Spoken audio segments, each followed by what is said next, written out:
Okay, ready to go? I am. Okay. I now call this meeting to order. This is Las Cruces Public Schools Board meeting, September 19th, 2017. Mr. Jaramillo, can you take roll? You bet. Vice President Frank, Here. President Flores, Here. Mr. Castro, Here. Ms. Dahlman, Here. and I am here. Madam President, we have a quorum. Thank you. I'd like to welcome our student advisor, Cameron, from Centennial High School. And I know that not all of them are here, but if we have any students in the audience, could you please stand? Okay, and if you could introduce yourselves. And you're a student advisor, right? And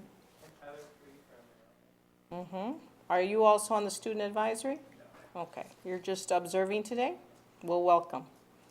And? Okay. And what grade are you in, Sophie? 6. 6, and always with a book, I see. Well, welcome, okay?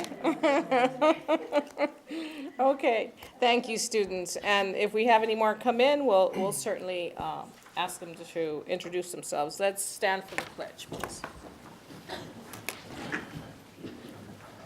I pledge allegiance to the flag of the United States of America and to the republic for which it stands, one nation, under God, indivisible, with liberty and justice for all. Dr. Lozano, we don't have it in Spanish yet? Not yet. I could get it. Okay. Yes, All I right. could get it for next time. for Okay, sure. we're gonna do that Yes. next time. I was asked to I do could it in probably Spanish. say it, but- Okay. Yeah, I'll practice.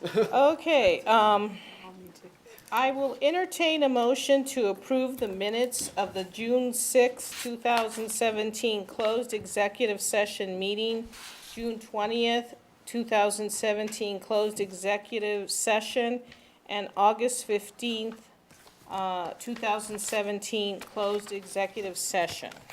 I so move. Mr. Castro? I second. Mr. Jaramillo? All in favor? Aye. So that approves those minutes. We go on to the agenda. I have received a request to remove item 5A1, ratification of wages and allowances as negotiated between NEA, Las Cruces, and LCPS for school year 2017-18. I will entertain a motion to remove item 5A1 from the agenda. So moved. Ms. second that. Dahlman and Mr. Frank, all in favor? Aye. So the item has been removed. I will entertain a motion to approve the agenda as amended. So moved. Second. Mr. Frank and Mr. Castro, all in favor? Aye. Aye, so that the agenda has been approved. I now move on to the approval of consent agenda items. I will entertain a motion to approve consent agenda items 4C1, approval of student out-of-state travel. 4D1, approval of budget adjustment request. 4D2, approval of property dispositions. 4D3, approval of August vendor payments. And 4D4, approval of bids. Do I have a motion? So moved. Second. Ms. Dahlman first and Mr. Castro second. All in favor? Aye. Aye, so the consent agenda items are approved. So, the board met today, moving on to H. The board met in closed executive session on September 19th, 2017 from 5:10 PM to 5:51 PM to discuss limited personnel matters, specifically so the superintendent can update the board regarding investigations of certified and classified employees as permitted under Section 10-15-1H2 of the New Mexico Open Meetings Act, to discuss collective bargaining strategies preliminary to bargaining negotiations as permitted under Section 10-15-1H5 of the New Mexico Open Meetings Act, and to discuss a purchase that exceeds $2,500 in amount, and that can only be made from one source as permitted under section -10-15-1H6 of the New Mexico Open Meetings Act. So that is our introduction, and we will now move on to public input. Before we start, I would like to remind our audience of the board procedures for handling public comment, which are found in Board Policy BEDH and on the sign-up card. Each speaker must complete a sign-up card prior to speaking. Public comment is limited to 3 minutes per individual and 5 minutes for group spokesperson. The board welcomes public input. The board does not prohibit public criticism or comment upon personnel matter. However, any person making public comments shall be solely responsible for the content of his or her comments. The board neither adopts nor assumes responsibility for any of the comments made by individuals during the public input section of the board meeting. So I have two public comment, one that is related to the agenda, so we'll save that one, and we have Ms. Weigels. She's also on the, I'm sorry, I just saw that. You're both on the agenda, so, okay, we will save that. Remember everything I said before, okay? So that moves us on now to the superintendent's report. Yes, ma'am. Madam Chair, members of the board, good evening to our audience and good evening to the executive cabinet. I've been in Santa Fe and just arrived a couple of hours ago, so it's been a long day. I haven't even seen the staff. So first, thank you for all you did today. Madam President, I'm going to start with one of our outstanding high schools. I've asked each of the schools to do a presentation in front of the board as we go through the school year, whether it be the work session or the evening session. And I'm proud to say, and I'll take my jacket off, I am a Hawk tonight. And I want to thank the staff at Centennial. I don't think I wear the shirt as well as Cameron or the principal, but I would like to invite Mr. Montoya to come forward, and I know you have some of your staff here with you. Bring them up with you if you're comfortable with that, and introduce them. And Mr. Montoya is going to give us a small presentation on all of the large, great, wonderful things taking place at Centennial. And then, Cameron, I'm sure you might have a word or two to say after your principal is done. Sure, So, sir. Mr. Montoya, please take the stage. Madam President, Senora Flores, members of the board, Dr. Ewing, it is my pleasure to introduce, this is part of our team leaders at Centennial High School. Happy to say that these folks actually started with Centennial High School 6 years ago when we first came. Mr. Brilliant is our assistant principal. Mrs. Montaño is our social studies, and she's our department head for the social studies department. Mrs. Rewald is our science department head. Mrs. Hendy is our assistant principal. Ms. Liddell Hash is our special ed lead, and Joel Hutchinson is our is our English department head, the head of our English department. So thank them for being here with us. Excellent. It's I just thought I would invite them to come so that if I said something wrong, they could throw something at me and make sure that I made that correction. So, but thank you all for being here. Welcome, welcome teachers. We're always happy to have you Yeah, here. thank you. Okay, Mr. Principal, you may proceed. Well, like I said, good evening, Senora Flores, members of the board, and thank you for allowing us the opportunity to come and show you and tell you a little bit about our school. But I have to start with a little video that I had made 7 years ago, and I want to start with that so that, and then we can show, I want to show you the progression of where we are today. So if we can show that video really quick.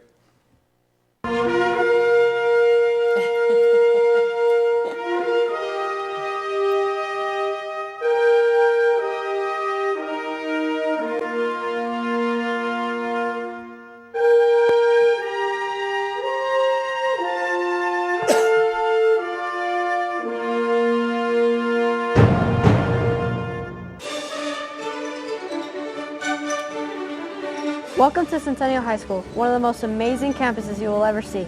My name is Bryce Rewalt, and I'm going to take you on a tour to show you not only the newest campus in Las Cruces, but the newest campus in the state of New Mexico. So that's a real short clip, but we started that. That was our recruiting tool that we used 7 years ago when we visited all the middle schools to have kids want to come into Centennial High School. Bryce is actually Mrs. Rewalt's son. He was in the 8th grade at that time, and we knew he was going to come to Centennial, so we kind of recruited him to do that. So we want to thank him for doing that. So Mrs. Flores has been with us this last 6 years, so she knows and has seen the growth that Centennial has done, and I'm really proud to say that I was put into this position. So as you know, Centennial High School opened its doors to students during the 2012-2013 school year. When first brought on board as a principal, I was given the task of opening a new comprehensive high school with the following educational specs. Should include a fully functional 9th grade academy, and I believe that we have done that very well. We take pride in making sure that our 9th grade students are in smaller classrooms.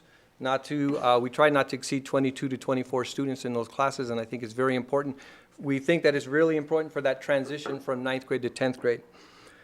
It also had to have small learning communities, of which we Dr. Sanchez and I had a long conversation, but he wanted to name them learning clusters, so we have learning clusters. And so they are small learning clusters. We've in the last couple of years, well, actually would say in the last 4 or 5 years, since we've had to cut back on a lot of our small learning communities, have transitioned to more professional learning communities, and that has turned out to be really good for us. And of course, I was mandated to hire teachers and staff who would run that magnificent place of ours, and thus I have these folks that are with me, and I think we did a very good job. So the 7 folks that I hired, these folks are part of it, and then they helped me bring on the rest of the staff, and so here we are. I was told I had like 10 minutes, so I'm hoping to go on. So we created a mission. We created a mission defining who we are and what we are to do. Can you go to that slide, please? We had some, go back, 1. Thank you. So when we got together, we had to define a mission. We had to look at what those educational specs and what we were going to do. So we asked, when we got together, I asked the team, what are we and what are we going to do? And it defines the principles or our beliefs that guide our school. And then we also had to come up with a vision. What is a vision? And it's an inspirational picture of a desired future. What do we want for our kids when they leave our school? And then what will we do? Can you go to the next? So there comes our mission.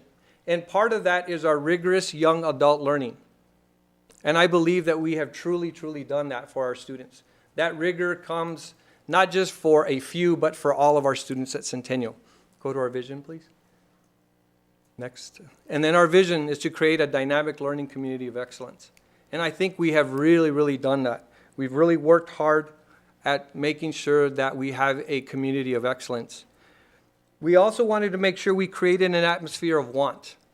We wanted to make sure that our students and that our staff wanted to be at Centennial High School. And I think we still have that atmosphere of want. Once we get there, they want to stay and they want to be in our classrooms and they want to be at Centennial. I also brought in the developmental assets. I'm not sure if you are familiar with the developmental assets, but we can talk later. I don't want to go in. There's 40 of them, and I didn't want to bring them up, so we talked about 40 developmental assets.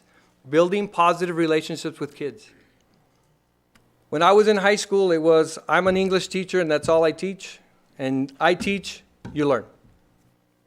We can't have that anymore. We don't do that anymore. Centennial, we build relationships with every single kid that comes into our school. Knowing them beyond, Johnny sits in the 3rd row, 3rd seat, knowing that Johnny likes sports, but he comes from a very dynamic home environment. There's some issues that we need to deal with. And then to make sure that all students have some opportunity of being successful. All students being successful. As you saw in the video, was a short, now 7 years. Bryce is Mrs. Rewalt's son. In my speech 6 years ago when we opened that school, I told our community, our students and our staff I know will make Las Cruces proud. Thus far, I think we have not disappointed. Let me share a few things academically. For the last 2 years, we have received an A according to the New Mexico PED and its grading system. But more importantly, in the last 3 of the 5 years, we've received an A. I think that says a lot for our staff and our students. And I understand some of that system we believe is flawed, but that's the system we have to work with. And I think our staff and our students have been working hard to maintain that. And So we will continue to do that.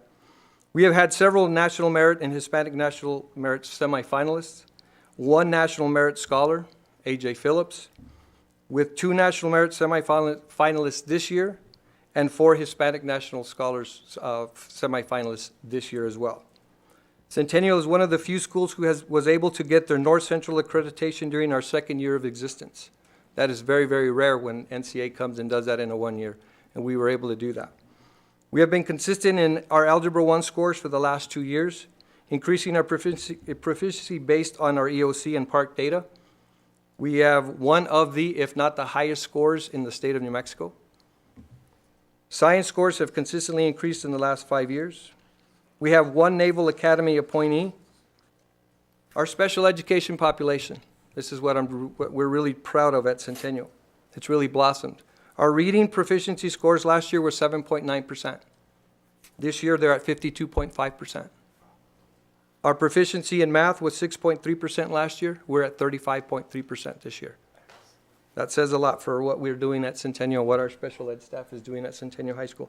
And I will say what all our staff is doing for Centennial High School, not just, again, all students, all students. We have consistent use of CFA data, our classroom formative assessments. We really look at that, and that's part of our continuous classroom improvement, which means that not only do we see what our students are doing but also what our teachers doing to try to improve the instruction in the classroom.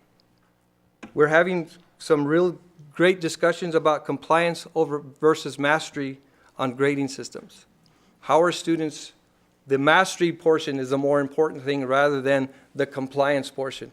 Did you turn in all your little note cards? Did you turn in your notebook? Those are all the compliance issues. Did we learn what we wanted to learn at the end of the school year?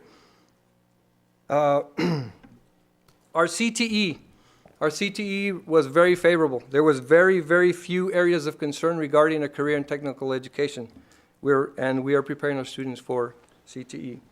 Let's talk a little bit about our programs and our activities. Our FCCLA, Family and Consumer Science folks, have taken several students to national competitions, have 1 state championship in their belt. Athletic trainers have 2 state championships.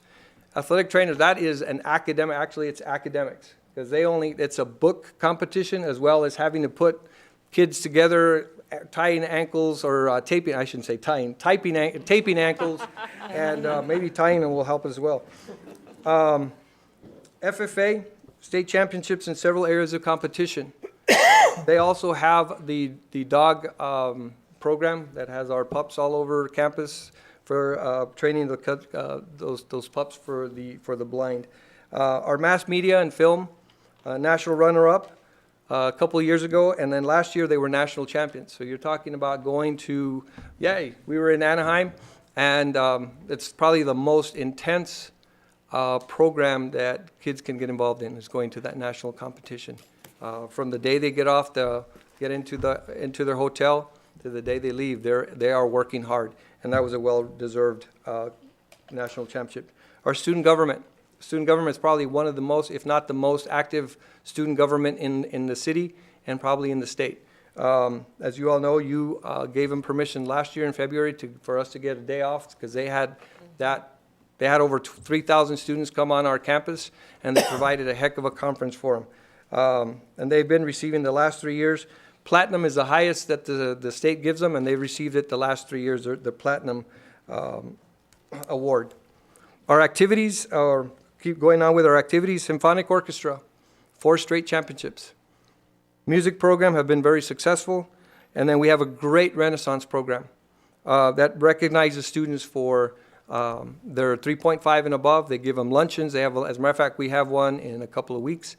And I invite you all, I think it's on the 28th, or the 29th, that's a Friday at lunch, starting at 11:30 or 11 o'clock. Please join us on that day.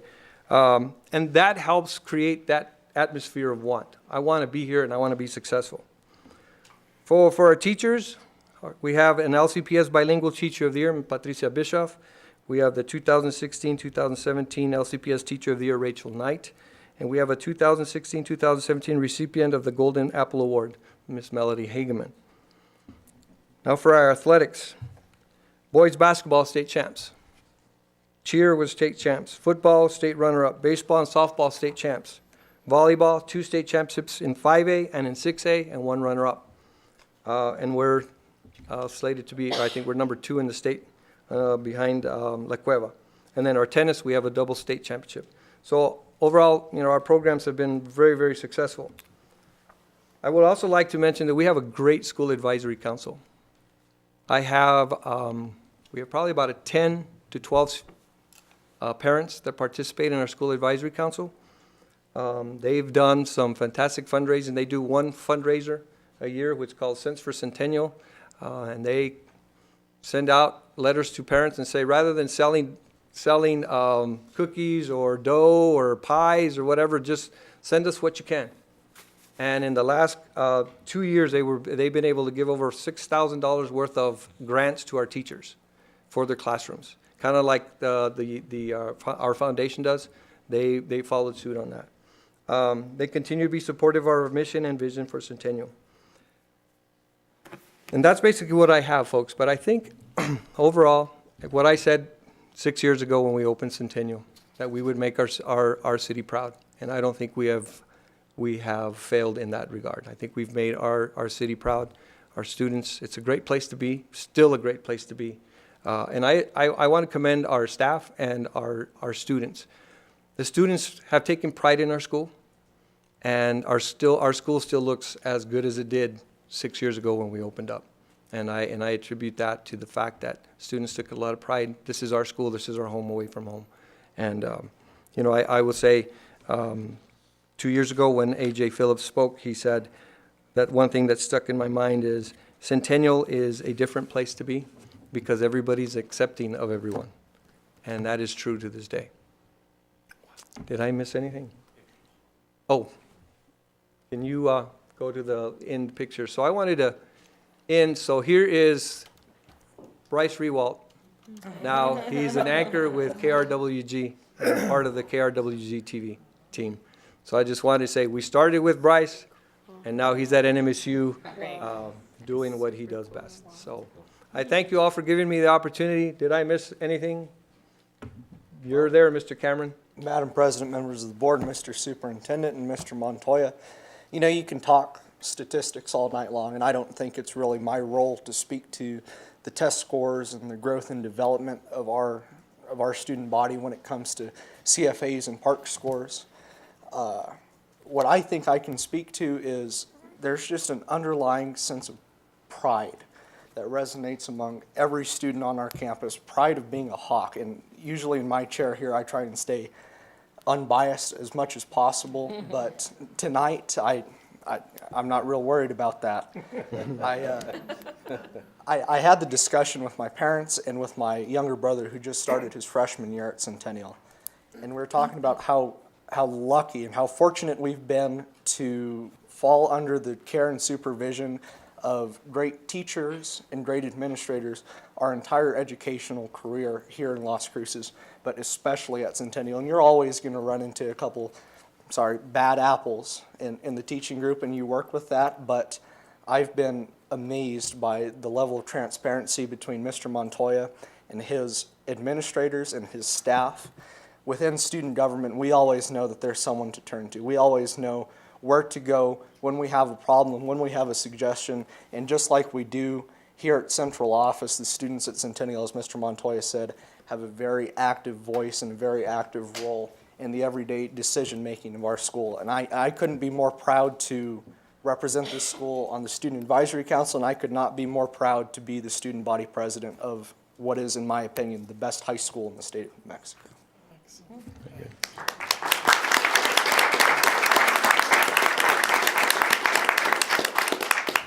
I'm very proud of you. Beautiful job.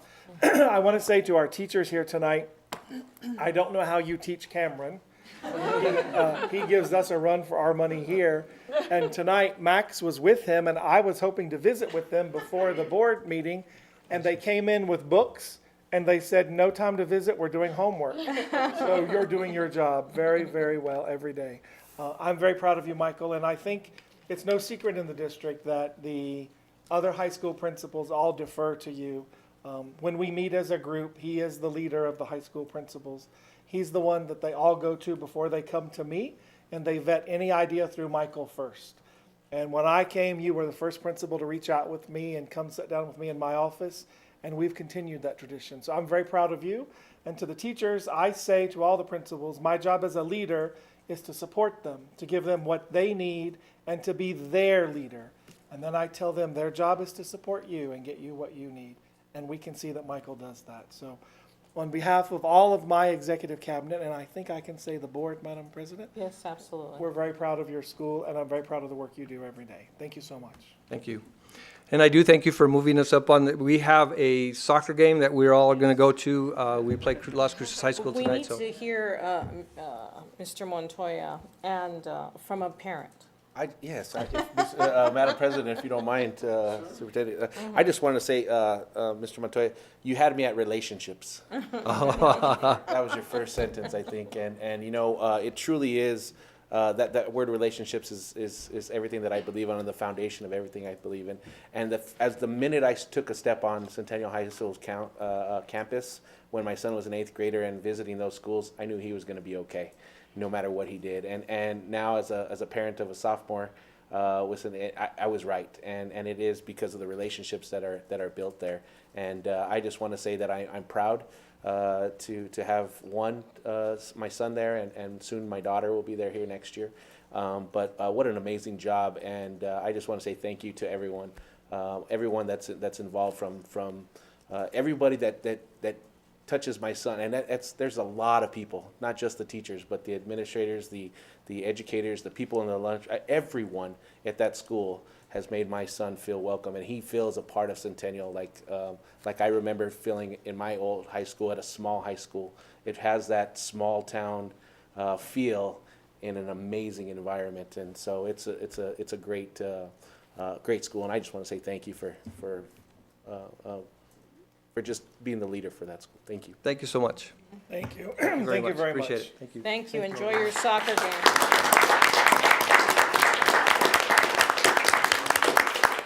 Madam Chair, as they're leaving, I'm just going to note for the record that it's 7 p.m. and the teachers are still working, so their days continue. Moving along on the agenda, I would like to announce to the board and to the public, if you haven't seen this information yet, Mr. Ernie Viramontes, who is our Executive Director of Athletics, has been appointed as the New Mexico Athletics Association Chairman.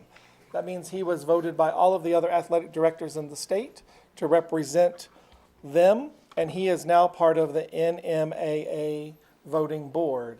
And so I think for the first time in a long time, we have 2 members. I'm a member of that board, and he is, and we're the only school district with 2 votes on that board. And so he has done an outstanding job to be where he is. Next, Madam Chair, I have 2 new administrators to announce tonight, and if they're here, we'll see. I'll bring them forward. Is Miss Ana Candelaria here tonight? And Miss Ana Candelaria has just been promoted to be a coordinator with the Dual Language and Migrant Education Department, and she'll be under the supervision of Dr. Lozano. And Miss Rhonda Spence, are you here tonight? And Ms. Rhonda Spence has been appointed Special Student Services Administrator with the Special Student Services Department under Assistant Superintendent of Special Education, and then reporting on to Dr. Lozano. So both those ladies would come forward. We'll let you greet the board and congratulate you on your new position. Awesome. Thank you very much.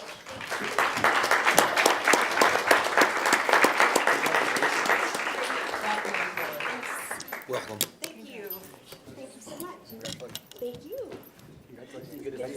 Yes. Congratulations. Felicidades. Congratulations. Congratulations. Thank you. Next, Madam President, members of the board, I just want to take a moment and recognize Chris Bolzano. He's behind Ms. Galvan. Chris is our lobbyist. He works for us up in Santa Fe. He saved us $3.7 million last year in funding. He doesn't let me forget that when we have conversations. And to our students and even to our teachers, Chris is a person for you to get to know. So he is a European-trained lawyer who also came to New Mexico as an exchange student and has ended up staying here. He's multilingual with a fancy law degree, and he chooses to work in lobbying, and we're happy to have him as our lobbyist. So thank you for coming to the board meeting, and thank you for representing us. Thank you, and I'm happy to be with the dream team. Next is Debbie Moore with us. Miss Moore, oh, there she is. Debbie Moore is in the back. She is the president of the Las Cruces Chamber of Commerce, and for the board to know and for our audience to know, she works with me on a daily basis. She's the only one who will go to Cracker Barrel restaurant with me, and we go there and have lunch at least once a month. And I just want to say to President Moore and to the Chamber, thank you for your collaboration. Thank you for the work you're doing on behalf of children, and thank you really for the support you give me as a leader. You are a leader, and you give me support as a leader, and I appreciate you very much. Next, Madam President, I'm going to ask our Chief Financial Officer if you will speak for just a few moments. We did some bond sales today, and then are we allowed to announce the bond rating as well? Yes. Yes, so I'll let you do that as well. Couple of weeks ago, the entire group and I were to fly to Dallas for a meeting. All of them chose one airline, and I chose another. My plane was canceled and sat on the runway for a week before it was able to even move. But their plane took off, and she represented us very well in Dallas. And so now we're going to hear some of the benefits and then information on the latest bond sale. So thank you. Good evening, Madam President, members of the board, Mr. Superintendent. We did sell bonds this morning, and it was a good day. We sold bonds, new money, in the amount of $15 million, which is the final portion of the 2014 bond election. And there were 7 bids with the lowest total interest cost at 2.69%. This is a reflection of our high AA3 bond rating from Moody's. This amount, we did go to Dallas the end of August, and this stayed the same despite of a tumultuous year, last fiscal year, with finance and public education for the state of New Mexico. And I'd like to, although we would have liked for that rate to go up, we were pleased that it remained stable. I'd like to thank the board, the community, and the staff of Las Cruces Public Schools in that initiative to preserve that cash and to provide stability to the district.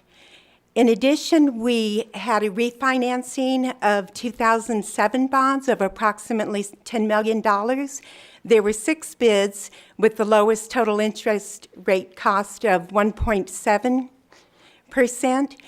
And this was a lower rate than we initially anticipated due to the comfortable outlook of the bond market. When we asked for approval in August for the sale and refinancing of these bonds, we anticipated to have a savings on the refinancing at about $400,000. I'm pleased to say the net present value of our savings is $743,000. Wow. And so that is good news for us. It's good news for our taxpayers. The reason that the interest rate is lower on the refinancing is due to the terms of the bonds. The refinanced bonds are for 7 years, where the original ones are for 15. And bond rates are comparable where they were last year and even 2 years ago. So there has been some stability in that market. And we anticipate to receive our money on October 24th. So we have lots of projects that we're excited to help with that. Excellent. Thank you. Does anyone have any questions? Okay, excellent work. Thank That's you. fine. So, Madam Chair, just for you and for the audience to know, all of this information happened in real time today. So we were actually selling those bonds as I was driving down. We executed the sale and signed the paperwork when I got here, and I wanted to go ahead and inform the board and the public of exactly what we've done. I also want to, while we're here, publicly thank Crystal and her staff, and Ed, our assistant superintendent back there, and is Melissa back there with you? I can't see. And our controller. So the 3 of them represented us along with Dr. Wendy Miller-Tomlinson in Dallas, and we did keep that bond rating, even though on paper we should have been downgraded. And so kudos to all of you, and many thanks. Next, I'd like to just remind the board and inform the public. A couple of weeks ago, The board president and I, along with the president of NEA, went to a PFLAG meeting, parents and families of lesbian and gay students here in Las Cruces. And we were able to hear many stories of students who are struggling here in the school district. And one of those struggles revolved around transgender students and which restroom that they could use in a school building. My ruling as a leader is principals are in charge of their own school buildings. And so what I do is leave all those decisions to principals and their respective school buildings and ask principals to have conversations with those students and with their PTO and with their parents and with their faculty and come to the best resolution they can. But in some situations, we're able to have a very nice fix, and that is we're looking at all of our high school and middle schools now where we have a single stall restroom. Many of those would have been faculty restrooms in the old days. We're simply ordering some nameplates. Ms. Galvan has been working on that for us. We'll then go to our physical plant, and Mr. Stout, if he's in the back, will go and replace those nameplates instead of saying men or women, just to say unisex restroom. And this may alleviate many of the issues that we have in some of our schools. And so to the transgender student population, we just want to say that we are welcoming of you and we are trying to look for a solution. To the Gay Straight Student Alliance, we heard from students asking if they could have some training and information with their faculty advisors. So I've assigned that to Dr. Roberto Lozano and his staff, and we're more than happy to reach out to those students as well. The next item on the agenda is the budget update. We are still awaiting our check of $700,000 from Santa Fe. That is money that is due to us due to an increase in the SEG. We'll continue to remind them of that on a daily basis until we see those funds. I do need to inform the board and the public that as we look at our overall budget and as we look at the amount of money that we have budgeted for personnel, we know that we are over budgeted with personnel. Most textbooks tell us about 87.5% of your money should be used for personnel. I came into a district where we're using 90.5%. So what we have to do in the next few years is slowly move 3% of those expenditures off the personnel columns. We're not going to do massive layoffs. We're not going to cut people's positions. But as attrition occurs, there are positions that we will not fill so that we can get to that 87.5%. And it may take us more than 1 year to get there. We've already started with our defined course of having a reserve fund of $7 million. Going through the latest ratings, they wanted that at $9 million. We started at 7. We'll work to see how close we can get to 9 for the next year. And then we'll continue to work with our Chief Financial Officer, our Assistant Superintendent, and then the Executive Cabinet, and then our friends with CSEC and NEA Las Cruces, so that all of us together are thinking of employees.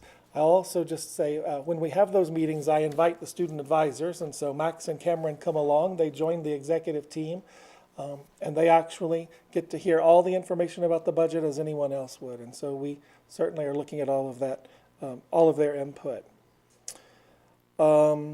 Next, I'd like to invite our representatives from NEA and CSEC tonight for their reports.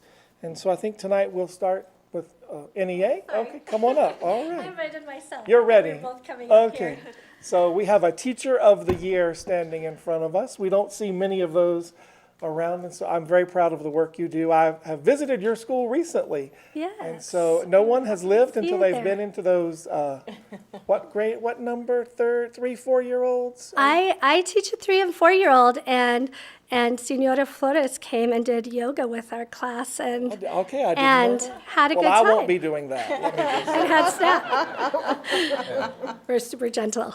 Good evening, Madam President, members of the board, and Mr. Superintendent. My name is Cheryl Carrion, and I'm standing in tonight for Bruce Hartman, our president, who's out of town tonight. And just a couple comments. NEA has been very grateful and pleased that we're teaming up with our district more than ever to help support the district in whatever ways are needed. And we're hard pressed to keep up with Superintendent Ewing, boy, and we have a lot of boots on the ground, but a lot of work we've done this summer. And we're just excited about 2 great professional development opportunities that NEA and our community schools program teamed up on to help present to the district at the beginning of the year this year. And the first of those was a 3-day workshop from the New Teacher Center, and it was presenting best practice research on supporting early career educators, alternative licensure teachers, and professional learning that mentors need. And I just can't express to you how important that need is as we see teachers who have been around a while. I don't want to hurt anybody's feelings, but new teachers as well who are leaving the teaching field at a very scary rate across the country. And so it's really important and necessary that we provide that.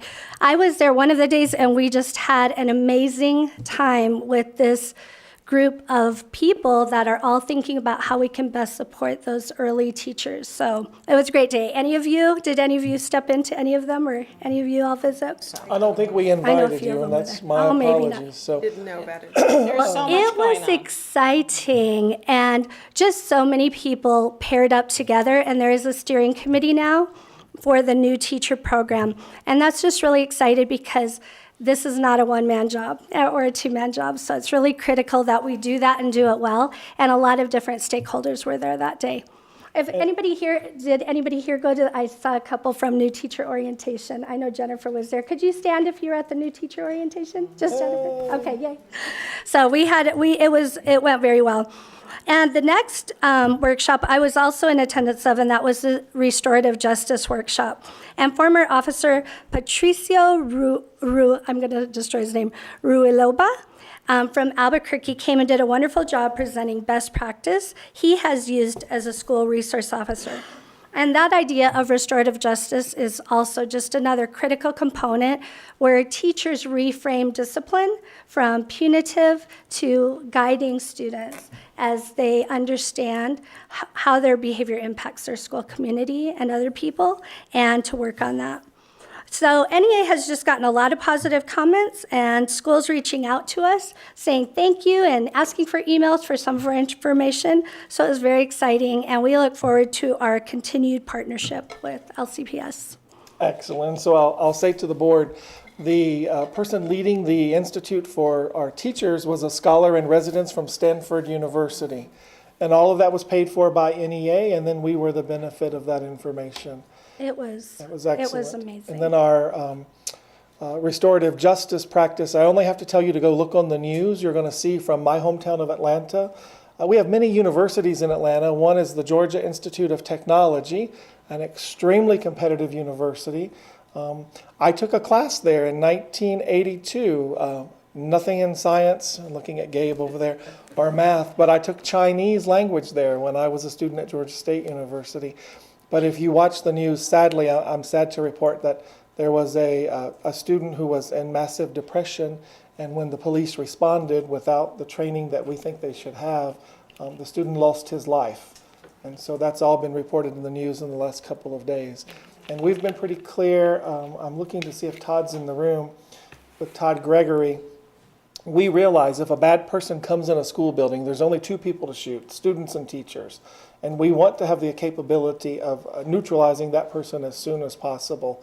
But police officers have to do more than that. They have to work on what they do with students on a daily basis. And this restorative justice program was another excellent example. So It really was. We were so happy. There were so many principals in the building, and some teachers and several people from central office and a security officer. Yeah. So I was really glad he was included, and it was really amazing stuff. excellent. So thank you. Thank you so much. Thank you, Ms. Carrion. And now, Madam President, I'm going to call our friends from CSEC, President Valdespino. Do you have words for us tonight? Yes. All right.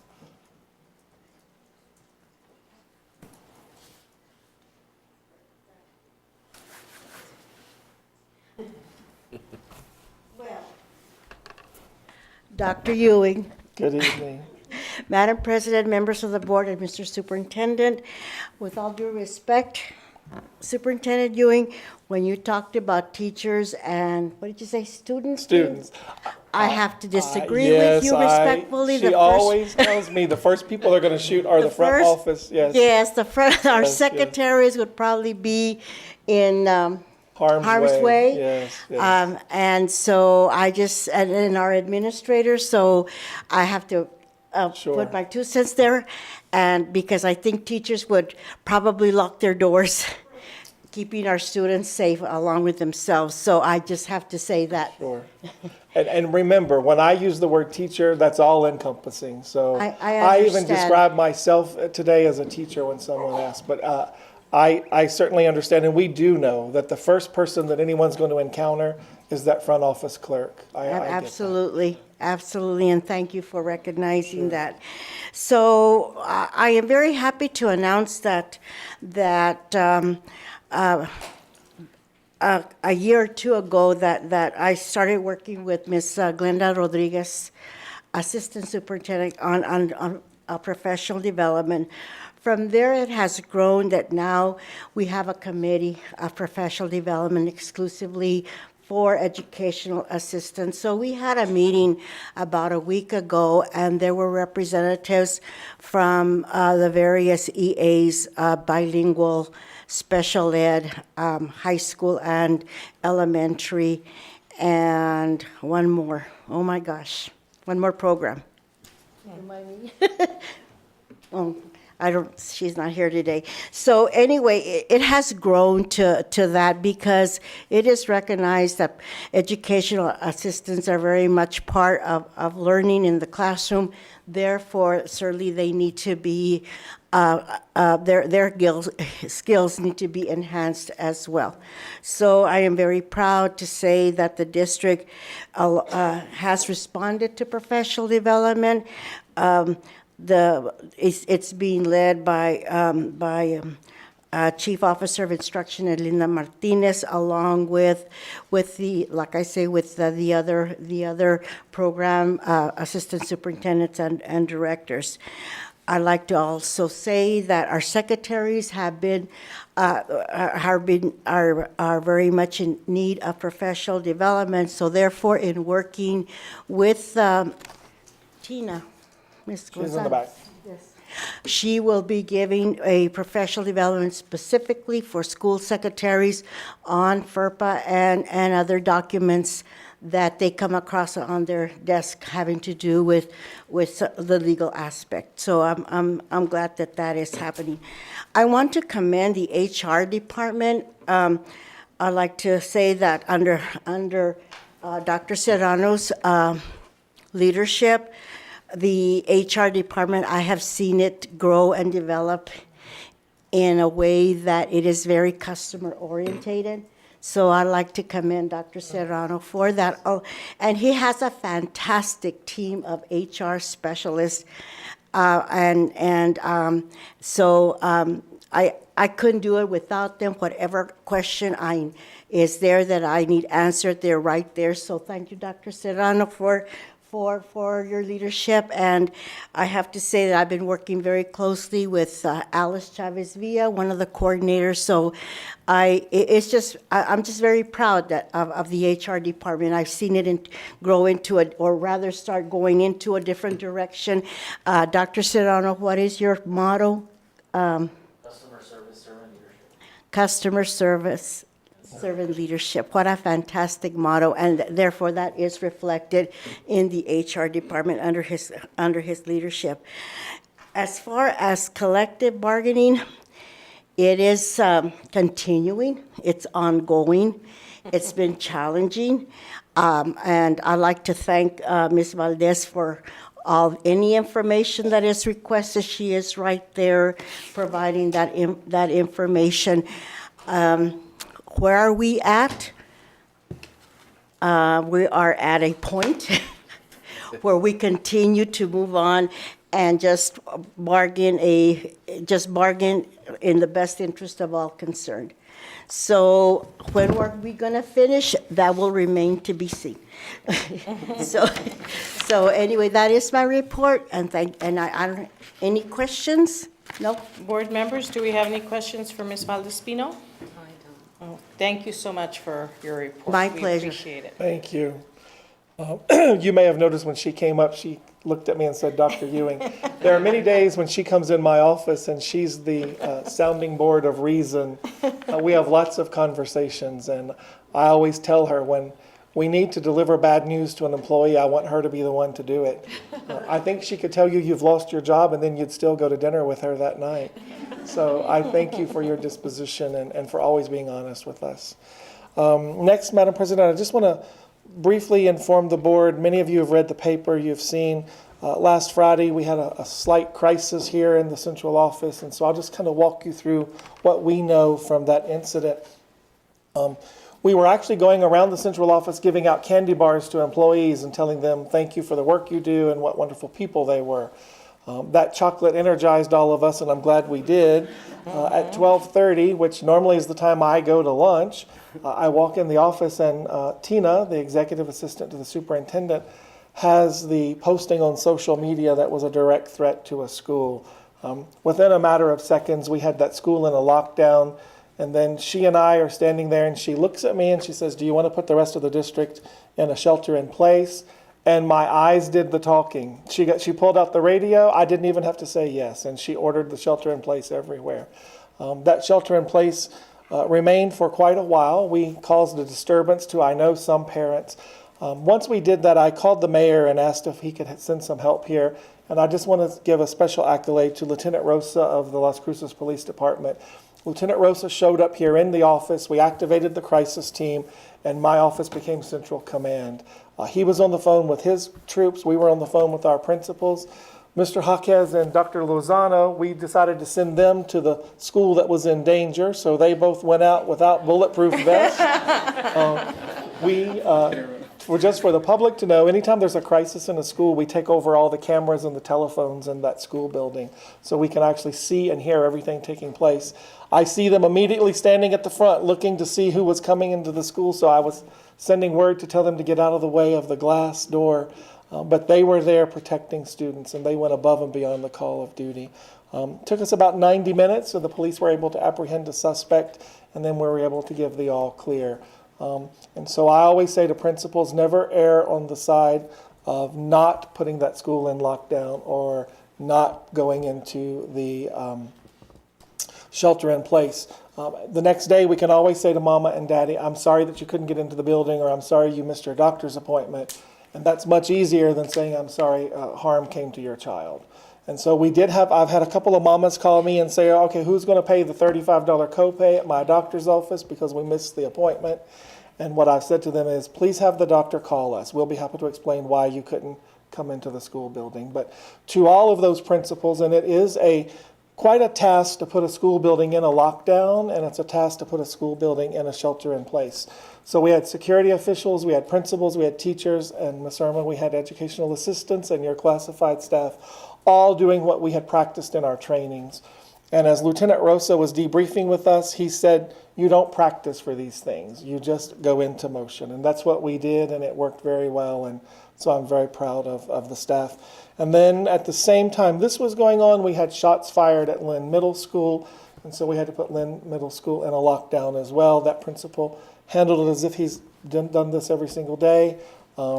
Those individuals were, I want to say, spoken to by the police. There's still an investigation going on. Once we determined that no more shots were being fired and the gun had been neutralized, then Lynn Middle School went back to a shelter in place. And so that's sort of what took place. That sounds simple. That took a lot of adrenaline, a lot of work, and that was a 90 minutes of all of us being a little nervous, but it worked out very well. And I want to give a special thanks. Is Nancy back there? So Nancy is head of the crisis team, and so she's in a different location as these crises unfold. She drives over here with me. She gets on the master radio. And the way the system works is I make the decisions and she executes the calls and she executes all of the commands on the radio. And then it's also, we have a system in place so that if I'm not here, Gabe takes over and does that same thing with her. So to the public and to the board, I just want you to know we are prepared for a crisis. A couple of the board members have seen us in crisis. I know Mr. Castro's been with me and Mr. Frank when we've activated the crisis team. And it's very nice to see that we are organized. So to the principals and to the staff, I just want to say thank you. And Madam President, I'm going to end. Our Chief Academic Officer is not here tonight, Erlinda Martinez. Her mother passed away. The services will be tomorrow. I will be, just notifying the board, I will be out of the office with most of the executive cabinet. Dr. Serrano will be the administrator in charge here in the district, and then members of the cabinet in the back. So several of us will be attending that funeral service. And help me, it's in Early. early. Okay, so we'll be driving over there. And if I could, Madam President and members of the board, I'd like to ask for a moment of silence in honor of Ms. Martinez's mother.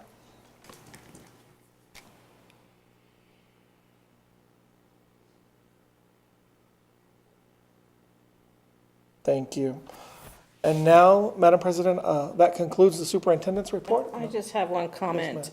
You know, the practice that you do on all these, and usually it's just practice because things aren't as explicit, thank goodness. And, you know, today, before the earthquake in Mexico City, they practiced. 2 hours before the earthquake, people around the city practiced for an earthquake. 2 hours later, the earthquake hit, and I'm sure that saved lives. So every time this happens, we shouldn't look at it as a waste of time, but rather a way of potentially saving lives for all of us. Sure. So thank you to the entire team. We appreciate it. And Madam President, if I may, I think I told the board, so I have friends everywhere, and so I have friends in Mexico City, and they were texting me in live time, and you know, the death toll is going to go up, but for those of you who know Mexico City, Condesa, Roma, and parts of downtown have been destroyed. And so they have closed the airport in Mexico City. They have closed all schools in Mexico City and in the state of Mexico. And they are evacuating hospitals there. Even as I'm sitting here, I'm getting more text.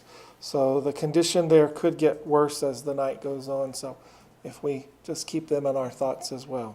Thank you, Madam President. That concludes my report. Thank you, Dr. Ewing. We will now move on to Student Advisory Report. Cameron?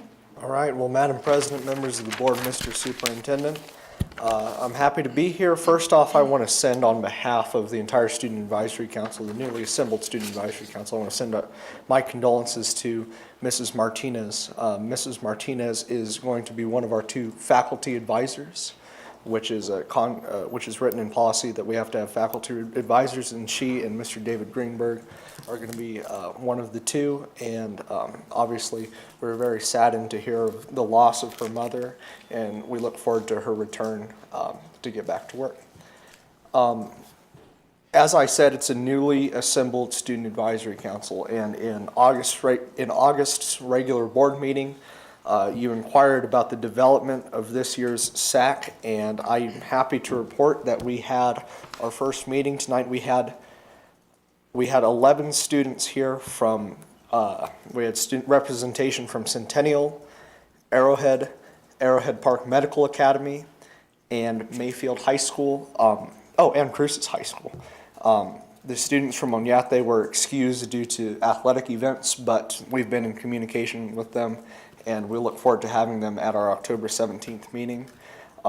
During the meeting, Mr. Milam, our policy advisor, who's a volunteer, big help to us, and I went over the function of the Student Advisory Council, what the students should expect, and we're excited to move forward. At our next meeting, we're gonna brief the students on the roles of each officer.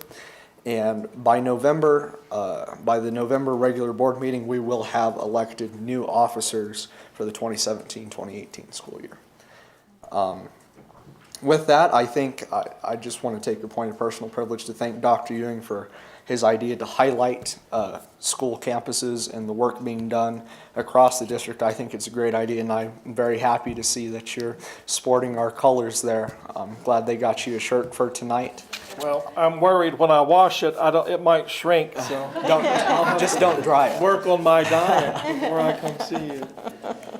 I think it's a great initiative, and I think it's great for the board and for the Student Advisory Council to have the opportunity to see the work that's being done at each campus throughout the district. I thought that was pretty cool to see. And then we do have one student here tonight. Dominic Briscoe is a 10th grader at Arrowhead Park.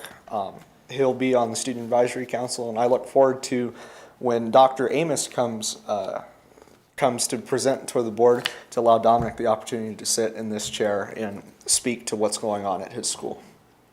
Very good. Thank you. Excellent. So 15 more Camerons coming Yes, our way. I know. We look forward to each and every one of them. Thank you, Cameron. That moves us on to the human resource development and Dr. Serrano.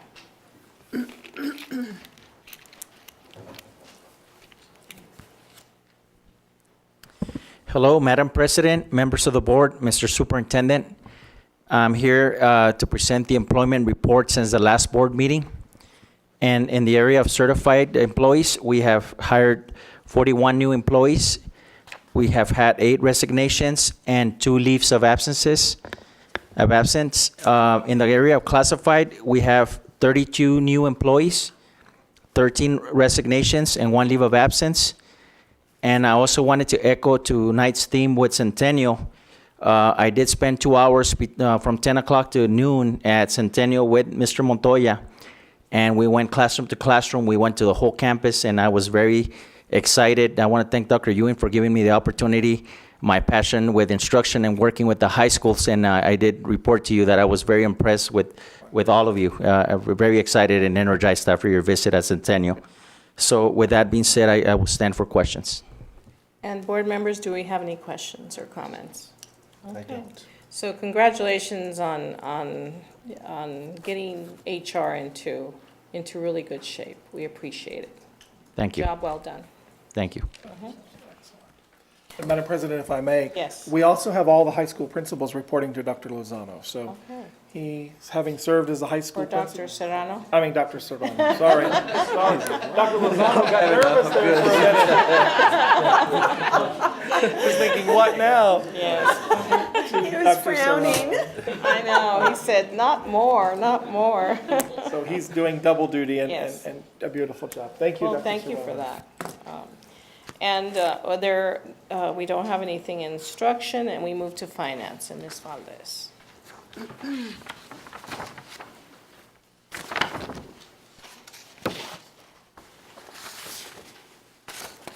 Good evening again, Madam President, members of the board, Mr. Superintendent. One of the items, it's been a good day in finance, one of the items that we're requesting approval for is a donation of $15,000. The donor wishes to remain anonymous, but he would like the funds to be used to assist homeless high school seniors with their transition to higher education and other needs not met through district funds, such as haircuts, gas for vehicles, bicycles, night accommodations, etc. And we have the privilege of Yoli Silva in federal programs assisting with that coordination with their homeless population. And so with that announcement, we're requesting approval. Okay, and do we have any questions for Ms. Valdez on that? I will entertain a motion to approve the donation for the homeless education project link, $15,000. I so move. Okay. Second. Okay, Mr. Jaramillo and Ms. Dahlman, any other questions or comments? Okay, all in favor? Aye. Aye, so the motion passes. Thank you. Ms. Valdez, if I could just tell the board, this is not a good thing to say, but we have over 300 homeless students right now in the district. Last year, we had 600. They continue to work with them. And so to our anonymous donor, I can't thank you enough for writing a check out of your own funds for $15,000. And so we'll put that money to good use and be happy to show the board what we've done with I it. like the specificity of it. I think it's a good thing. Thank Okay. you.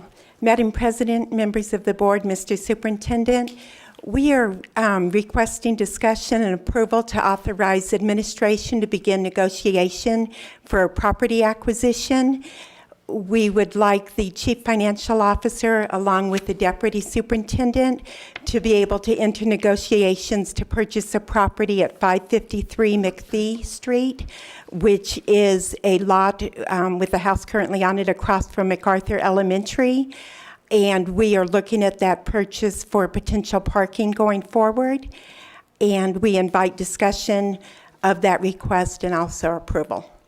Well, I just want to inform you that we already talked about it in closed executive, so I will just go ahead with the vote. Is that? Okay, so I will entertain a motion to approve the authorization for administration to begin negotiations for property acquisition. Okay, Mr. Castro and Ms. Dahlman, are there any other questions? No. All in favor? Aye. Aye, so that passes. Okay, Thank you. Madam President, members of the board, Mr. Superintendent, the next item on the agenda is the August financial report. This is a snapshot of business at the first business day after the close of August. And with the school year started and most of our employees have received at least 2 paychecks, we are busy with their daily activities as well as their audit. I did not see anything remarkable with this report, but stand for questions. okay, and board members, do we have any questions on the financial report for August? No. I think we're good. Thank you. The last item on the finance portion of the agenda this evening is the Finance Advisory Committee meeting for the minutes approved at the August 10th meeting. These were presented and approved to the committee on September 12th. And I'd like to acknowledge Ms. Zuniga. She has covered that meeting for me several times recently, and I appreciate Ms. Zuniga as well as the board members that attend that and several of her representatives from the union as well. Okay, and do we have any questions or comments on those minutes? No. And thank you to Mr. Castro and Mr. Frank for continuously working on this advisory. Thank you, Thank Ms. you. Valdez. Okay, that takes us to operations, and Mr. Hawkes. Well, good evening, Madam President, members of the board, Mr. Superintendent. Good to see everybody this afternoon. Before you, we just have one agenda item today from our operations department, and we're asking for approval of the New Mexico Department of Transportation project, and it's a project from the Local Government Road Fund program, and this is for a project at Hermosa Heights, and so this is for their staff and community parking lot for evening activities that's going to be right outside of their multipurpose room. So the total cost of the project is $22,400. The district's share of that is $5,600, and the NMDOT grant that we received is $16,800. So we're super excited about that. That'll really help out. Every little bit counts when we're working in construction. So with that, I stand for questions and ask for approval. Okay, and does anyone have any questions on this grant? Congratulations on getting the grant. We're proud of that. And so then I will move forward and I will entertain a motion to approve the New Mexico Department of Transportation cooperative agreement for parking area at Hermosa Heights Elementary. I so move. Okay, Mr. Castro? I'll second. Mr. Frank? All in favor? Aye. Aye, so that moves forward. Thank you. And if I may just say thank you to Gloria Martinez. She was the one that put in all the hard work for us on this, so kudos to her. Please thank her on our behalf. Absolutely. Thank Okay, you. Thank you. Okay, there are no reports for technology and equity and innovation, and that takes us to board items, new business. And so here we have what we do every year. We go to adopt the Open Meetings Act resolution. I don't see it on, I guess they're getting it on for me. Yeah, so do we have it in front of us? Okay, so I'm hoping that everyone read through this and that, does anyone have any questions or comments before we do a vote? Okay, so then I will entertain a motion to adopt the Open Meetings Act resolution for school year 2017-2018. I so move. I'll second. Okay, Mr. Jaramillo and Mr. Castro, all in favor? Aye. Aye, so that passes. We now move on to the first reading, policy KCB, School Advisory Council, and is there anyone? Oh, okay, thank you. Mr. Calderon. Thank you, ma'am. Good evening, Madam President, members of the board, Mr. Superintendent. Before I present the policy for first reading, I would like to convey my apologies to the board that the original policy that was uploaded into your packets was not the correct policy. We have corrected the issue, though, and the correct policy is now uploaded into your packet, and the copy is in your folder on tonight's desk. This is the policy I'm presenting to you for first reading. And it's up there for you guys. Thank you. Bill, if you can scroll it down for me, way all the way down. There it is. Thank you. Because that's a minor change that we're really looking at. This policy has been amended to replace language in Section 2 regarding the No Child Left Behind Act. And due to the amendment in December 2015, it was renamed Every Student Succeed Act. And so due to this minimal change, we recommend this be approved during a second reading at the next scheduled board meeting. Okay. I stand for questions.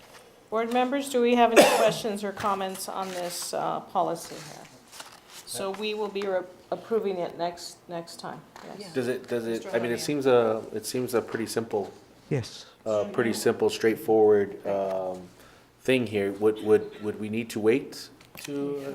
Well, We yes, have to do we two. I see do. what you- The okay. reason that we wait sometimes is so that, Oh, it's not even on there. Okay. Yeah. All right, I see. and the other reason is it allows people to comment. Okay. It's put on the web, Yes. and then people can look at it, and if, they think they need to add something or have a concern, then we can adjust it then. I totally understand. Thank you. Okay. Thank you. Thank you very much. So, thank you very much, Thank Mr. you. Calderon. Thank you, Mr. Calderon. And so then that takes us to, we have two task forces that are currently being put together.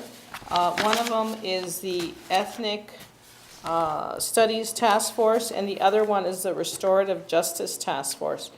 And for the ethnic, and I think we need to select 2 board members for each task force. I would like to be on all of them, but of course, it's not the most ideal situation. I think I am going to immediately put myself on the Ethnic Studies Task Force, just to be bad. And but then I asked for volunteers for the other 2 task force. So we need 1 more board member for the Ethnic Studies and 2 for the Restorative Justice. Which would you like to do? Ethnic? Ethnic, okay. Restorative. Restorative, okay, so Mr. Jaramillo for restorative, and I'm writing, instead of Jaramillo, I'm writing restorative. We And can call him that from we, now on. Mr. Restorative. Okay, and Mr. Castro for ethnic, along with myself. I will do the restorative. Okay, and Ms. Dahlman? Yes. Would you like to do one? Just put my name wherever you want. Maybe we can tag team on the ethnic studies. How would that Sounds work? good. Would that work for you? Yeah. Okay. All right, so we have Mr. Castro, myself, or Ms. Dahlman. We just don't go together so we don't mess things up. And then that's on the ethnic studies. And the date, the first, do you have the dates I have the dates. when they meet? The first meeting for the Ethnic Studies Task Force is scheduled for Tuesday, September 26, 2017, at 5:30 p.m. at the Teaching Learning Center in the Doña Ana room. So that's going to meet first. Now, Mr. Castro, and if you'd like to go, Ms. Dahlman, go ahead and go to that one, Okay. if you want, okay? Just let me know. And Mr. Jaramillo and Mr. Frank, the first meeting is scheduled for Tuesday, October 10th, 2017, 4 p.m. until 6 p.m. at the Teaching Learning Center in the Doña Ana room. So October 10th, 4 to 6 p.m. If you have any questions, then you can always email Mr. Armijo back there or Mr. Lozano, okay? So I think those are our points of contact. So we're very excited about these task force and to move things forward. I think they're both extremely important for our district. So thank you for your volunteering. We always need more meetings, right? Okay, so that takes us on to old business, and am I missing when people want to come up? I know I have one, okay, and Ms. Weigels? My Oh, okay. All right, so you don't want to come up for public input then? Okay, well, thank you. I'm sorry that I did not, you didn't specify, so I didn't know exactly where to call you up. Okay, we're moving on to agenda items for the joint work session with the City of Las Cruces.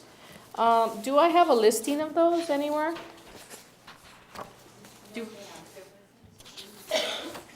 Pardon me?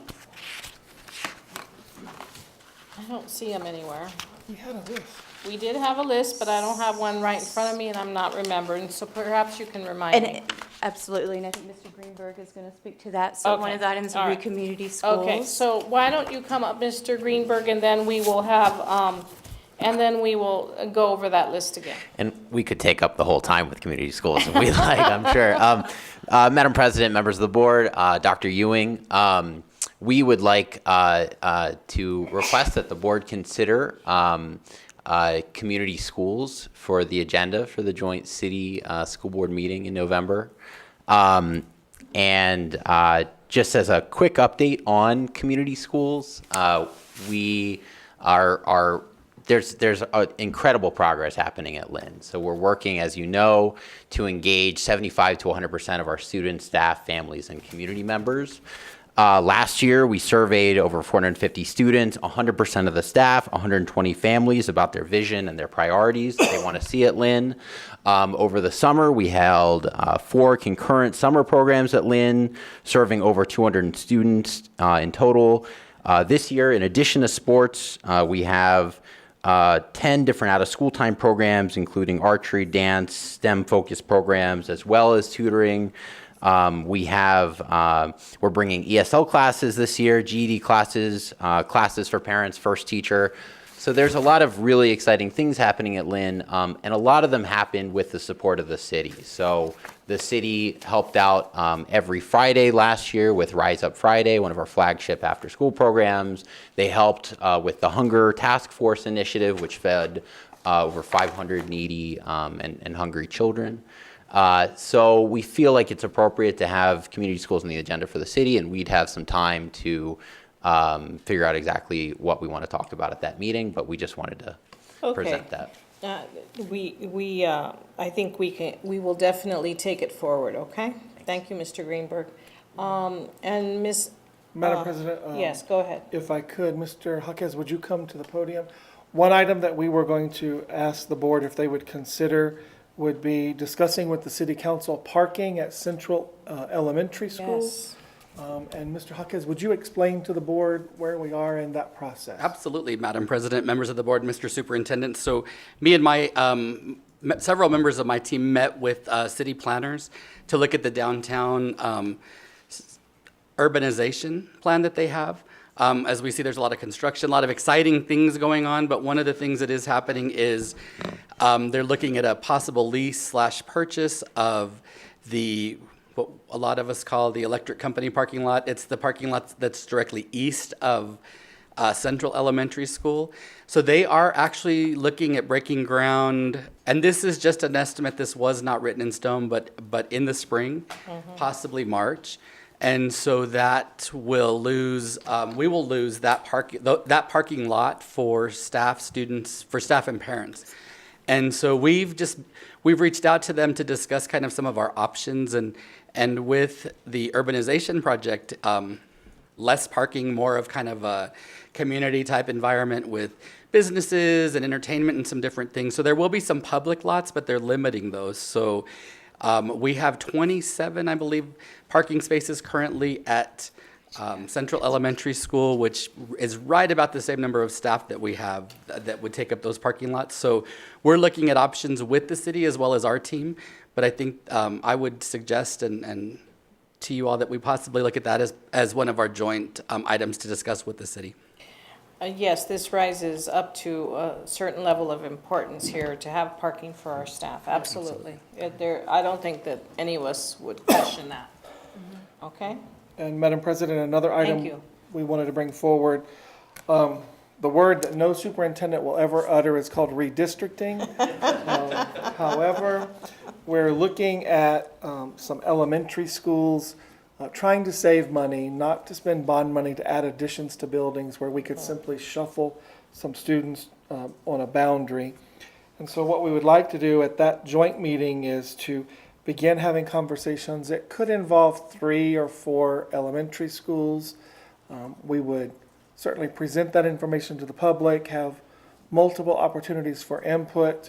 But if we were to shift some boundary lines for about 4 elementary schools, we believe that that would help us in our numbers. And I think when we get to this city council meeting, we will have done enough homework on our side to publicly announce those schools and to begin giving the board and the city council members some time to just give us feedback. Would that be acceptable? I think yes. I think we had talked about it a little before, and the purpose of the redistricting is because some of our schools are already extremely large. And we don't want, the goal of the board has always been to keep our elementary schools not like high schools. Right. Because, for little ones, we need smaller schools. And so adding on is not always the answer. And so this is one way of looking at it, a new way of looking at it perhaps. So I think definitely that is important. I want to turn it over to the board members. Do you have anything pressing on your mind that you would like to take for? We're going to go to meet with the city and then put that agenda together. So is there anything of concern? Mr. Jaramillo? Madam President, I had requested that I would like to talk to the city council a little bit more about the plastic bag reward/fee proposal that I have talked about for the last several months.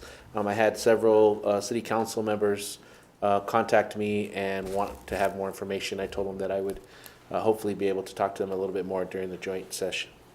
Okay, so I've written that down. Mr. Castro, did you have something? I can't think of any. Anyone else? No, I think the parking for Central is essential. Okay, I can't think of anything. okay, all right, okay. So did that cover everything, Ms. Yes, Gonzalez? Yes, Did ma'am. it? We had a list of 4 items. Okay. You covered So all I 4. think we have 4, and I will review them. They're the community school for agenda item, the central parking situation. Yes, ma'am. And we're the- thinking of one more if you Oh. would allow us. Mr. Okay. Hawkins? And I think, wasn't a possible solar project also? We were going to do that with our bond committee, but we can do it with them as well. We were going to ask them their, Madam Chairman, Mr. Superintendent, about their About, utilization of yes. solar and all of that went. Okay. How they transfer, how they have use solar on their buildings. That's what we wanted to talk to them about, yes. Madam President, members of the board, Mr. Superintendent, if I could make one more suggestion. Okay. One of the items, hot topics that we've been discussing in operations as well as finance is the alarm, fire and burglar alarm ordinances that we have. And we're working really diligently on our sides with principals to get some things corrected. But we've spent quite a bit of money on fines that we've been fined. Excessive fines, huh? Yep, absolutely. So I believe, and that's an ordinance, so I believe that this might be a great opportunity for us to have that discussion with the city. Okay, so we get really, really busy here. Thank you. Okay, let me review them one more time. Community schools, central parking, possible redistricting for elementaries, plastic bag reward fee, solar and city, alarm, fire, and burglar, excessive fees. Okay. So with those 6 items, we will move forward, we will take them to the city and try, I'm sure they're gonna have like 5 things of their own. So we will certainly press for all of them. I will entertain a motion to approve the agenda items as proposed for the joint work session with the city of Las Cruces. So move. Second. Ms. Dahlman and Mr. Frank, all in favor? Aye. Aye, so those things will go forward, okay? That takes us now to the board member reports. Ms. Dahlman, did you have anything to report? I do not have a report. Okay, Mr. Frank? I have no report. Okay, and Mr. Jaramillo? I have no report. Mr. Castro? Yes, I have one. And he has a special report today. President Flores and members of the school board, Dr. Ewing. First, I'd like to recognize Mr. Scott Kraling, County Clerk, and Roseanne Vasquez, who's the Communications Coordinator, who partnered with the Election Advisory Council, I believe, to organize the event, which was attended by a diverse group of citizens from as far as Lincoln and Grant counties. And also Secretary of State Maggie Tolos Oliver addressed the group. Dr. Ewing and Mr. Ray Jaramillo and I were in attendance in representing the Las Cruces Public Schools. The focus of the program was to improve our voter culture. It was pointed out that over 90% of the people don't vote in local elections. It included focus group conversations, workshops on building a voting culture, etc. The clerk's office goal is to use the information to increase voter participation and create a voting culture where everyone votes in every election. From my own perspective on the event was that it was a huge success, and it reinforced my view that we are experiencing an eroding of our democracy. Threats of privatizing public education, global warming, and nuclear war due to an apathetic and uninformed electorate. Education is a primary solution to our crisis. With that, I'd like to let Scott and Roseanne add to what I covered. Hi, Madam Chair, board members. I apologize for my appearance. I coach my 6-year-old son's soccer team, and we have practice on Tuesdays and Thursdays, and so I'm rushing him home and just came straight here. And so that's why I'm dressed like this. No apology needed. I'm sure you can relate, right? Yes, absolutely. I now want to thank Board Member Castro and Jaramillo and the superintendent for attending our event. We've really, I think, tried to put together a different approach to addressing as Maury said, the eroding of our democracy. With our local elections, and you all know this because you're elected, and so you know what the turnout was when you were elected. But over the past few years, the average in local elections, the average turnout's 9%. And so 90% of the voices that are out there just aren't being heard, right? They aren't participating in the process. And as a fellow elected official, I can say that, in my election, the turnout's a little bit higher, but even in these larger general elections, 62% turnout. Which is what the turnout was in the last general election, is still what, a D-, right? And no one celebrates D-. So I think our office is really sees this as unacceptable. And if you're somebody that believes in people and has faith in people and wants to help, you see democracy as this opportunity, and we have to figure out a way to turn these numbers around. And really, the purpose of the event was to develop a local analysis, to hear from people and talk about why people aren't voting. We actually targeted a group of people 34 years and younger who have only voted in general elections. We had a good turnout of young people and people from all over the southern New Mexico, and it was a great diverse group, and we had a good conversation, and I feel really good about where we're going. I don't feel good about the turnout numbers, but I feel good about the enthusiasm of the group. I asked everybody in the room to stand. Maury, I don't know if you remember, I asked everybody at the beginning, I said, stand up if you think that 9% isn't good enough. And just about everybody stood. And so we start off there, right? We all agree, or the majority of us agree, that 9% turnout is not good enough. And so we're trying to do something different. We're trying to address this. We think we heard a lot of good things. One of the topics is education, right? And what are young people learning? one of the pieces of our program was a panel discussion with 3 students from NMSU.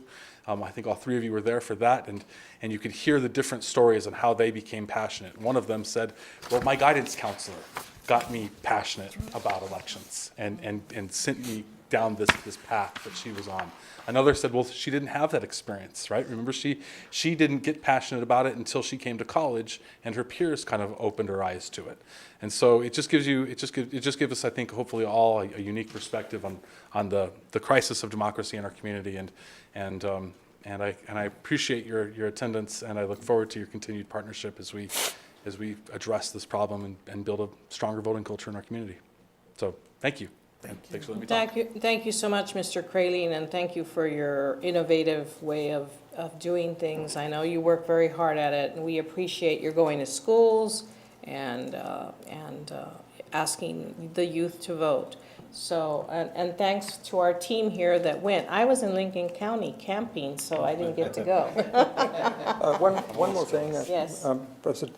I certainly would like to see our board addresses this issue, because I think all over the nation, all over the country, civics and citizenship have been taking a back step to testing and what have you. Right, right. And we need to educate our kids to be more mindful and of their duties and responsibilities as a citizen.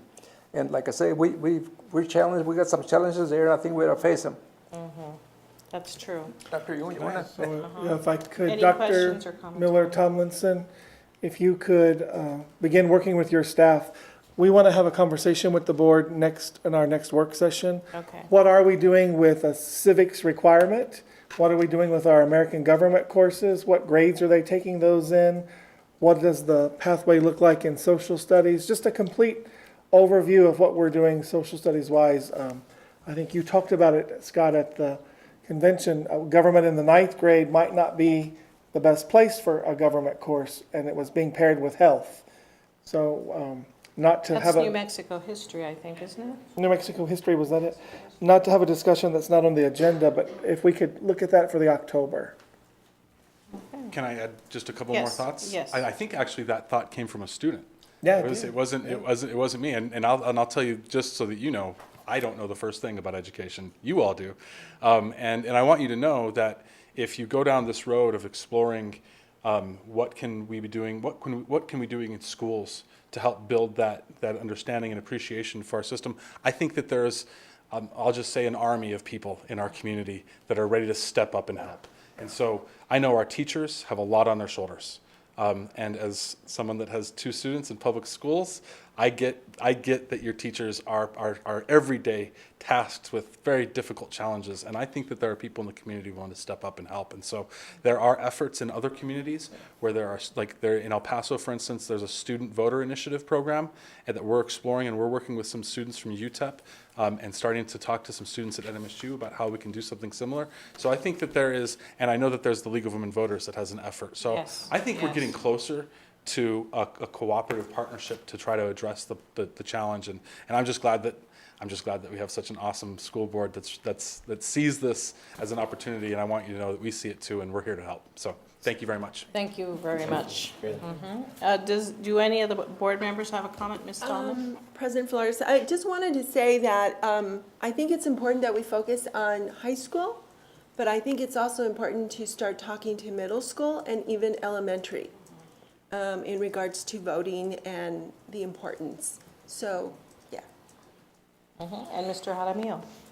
Madam President, I just want to let Mr. Crenley know that I had 3 books, and we voted, my preschool class voted to pick the book today, and so I'm starting it in preschool. There you go. And so, yeah, so I think I read Mortimer today, which is a Robert Mudge story, and it had 18 votes, and the other one only had about 7 or 8 votes, so Mortimer it was, so. There That's you a go. perfect example of incorporating it at all age levels. And just to let you know, my daughter last year was in the 4th grade. And if anyone thinks that 4th graders aren't talking about politics, Oh, they you're are. wrong. I mean, I also happened to be running for office, so it was really on her mind.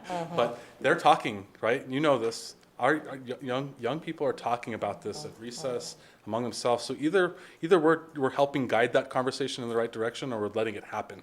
So you're absolutely right. Elementary school through high school, and again, we're here to help. I think that together we can have a solid partnership to address it. Thank you.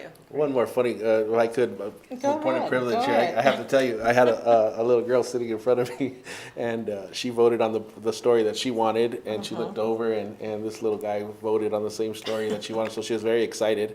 And she put her hand down, and then he put his hand up for the other story as well. And she realized that, no, you can't do that. And she says, you already voted, you know? And so anyway, I had this vision right now of this little girl, this little boy sitting in front of me, and she was very excited that he was on her side at first. And then, yeah, so. You can't change anyway, your vote. Yeah, so you can't change your vote. Our future leaders right there. Yes, so thank you. That's right. Thank you so much. Thank you for being here, both of you.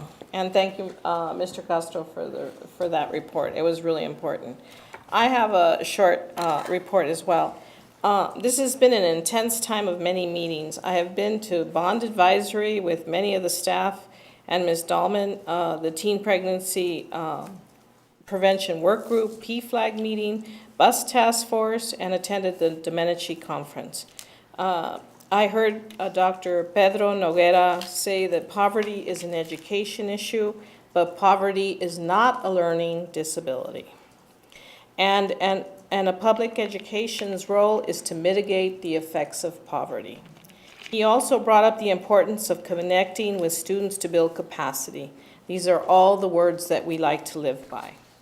As I got home from camping, I read several emails regarding the PED releasing new science standards that, according to the secretary, allow for a diversity of perspectives.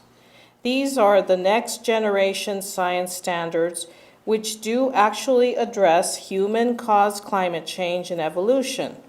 But for New Mexico, they, according to the Albuquerque Journal report that came out, I guess, on Sunday, New Mexico will omit references to evolution, rising global temperatures, and the age of the earth from the state science curriculum, scrubbing them clean of controversy, it seems.